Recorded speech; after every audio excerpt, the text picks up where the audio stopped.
कहानी शुरू होती है उसकी शादी के दिन से। पर जैसे ही उसने आंखें खोली, सामने उसका नया नवेला पति उसे गालियां बक रहा था। असल में उस कमजोर दिल वाले पति को अपनी चालाक कजिन से मिलने की जल्दी थी। पर नई सदी की पढ़ी लिखी औरत भला ऐसी बेइज्जती कैसे सह सकती थी। उसने उसी पल ठान लिया तलाक चाहिए। पति के तो होश उड़ गए। अगर ये बात शाओ शुआई फौजी सरदार तक पहुंच गई तो उसकी खैर नहीं।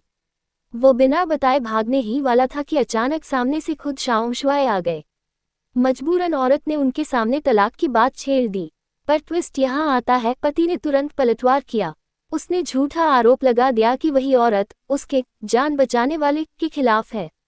शाओ शुआई को दोनों की बातें सिर दर्द लगी। उन्होंने झगड़ा खत्म कर दिया और तलाक की इजाजत नहीं दी।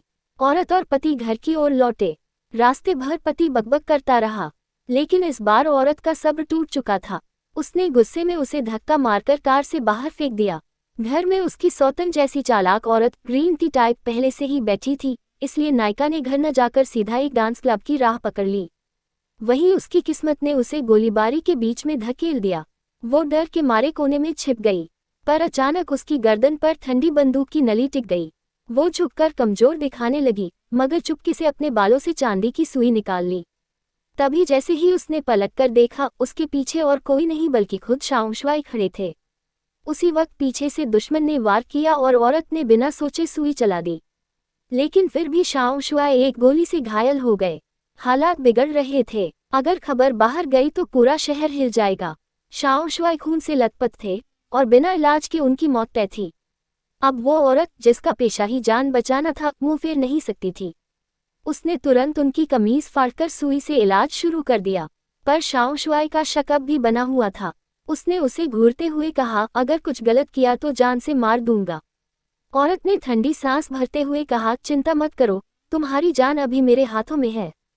फिर उसने एक एक करते सुई चुभोई। शाओ शुआई दर्द से कराह उठे, पर उनकी आंखों में पहली बार उसके लिए इज्जत भी झलक रही थी। इतने में उसका पति भी वहां पहुंच गया। औरत ने बदनामी से बचने के लिए जल्दी से वहां से निकलने की सोची, मगर पति ने उसे रंगे हाथ पकड़कर ताने मारने शुरू कर दिए। तभी ऊपर खड़े शाओ शुआई, जिन्हें उसने अभी अभी बचाया था, सब देख रहे थे।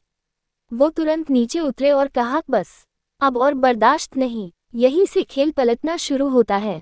शाओ शुआई, जो उसे अब तक शक की नज़र से देख रहे थे, धीरे धीरे उसकी हिम्मत और काबिलियत पर फिदा होने लगे। मगर औरत को नहीं पता कि आगे की लड़ाई सिर्फ बंदूक से नहीं, बल्कि दिमाग और दिल से भी होने वाली है।